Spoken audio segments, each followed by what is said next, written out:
DJ Pramod Kumar Das YouTube channel को subscribe जरूर करें और साथ में बेल आइकन को दबाना ना भूलें।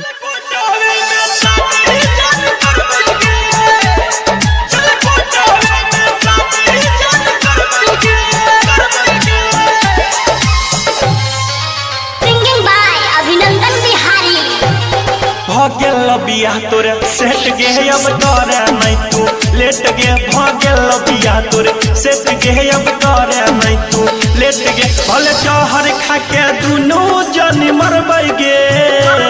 चल कोटावे में शादी ही जान करबै गे चल कोटावे में शादी ही जान करबै गे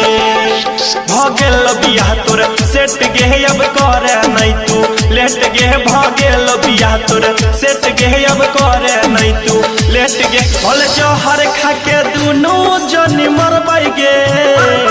चल कोटावे में शादी ही जान करबै गे चल कोटावे में शादी ही जान करबै गे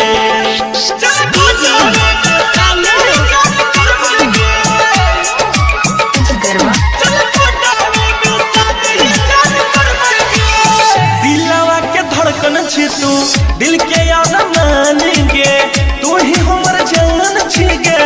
तू ही पराहन गे दिलवा के धड़कन छी तू दिल के याद मानेंगे तू ही हमर जान छीगे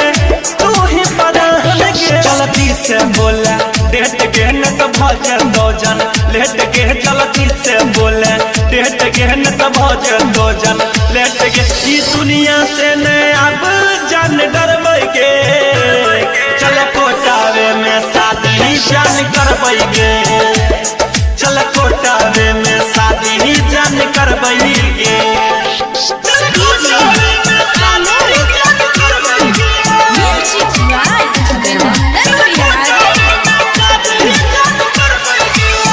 बिहारी के हमारा तू बनबी है न खेल गे भोले हमरा काटा पड़ते साल भर जेल गे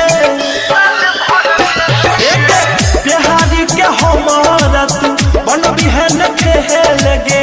भोले हमरा काटा पड़ते साल भर जेल गे नहीं करी है जाने लेट गे भाग जेबै खेते खेत गे नहीं करी है जाने लेट गे भाग जेबै खेते खेत गे लड़ पड़ते जब हमरा तह जान लड़बै गे चल कोटावे में शादी ही जान करबै गे चल कोटावे में शादी ही जान करबै गे भाग्य बिया तोरे सेट गे अब करे नहीं तू लेट गे भाग्य बिया तोरे सेट गे अब करे नहीं तू लेट गे भले जहर खा के दुनू जनी मरबै गे चल कोटावे में शादी ही जान करबै गे चल कोटावे में शादी ही जान करबै गे।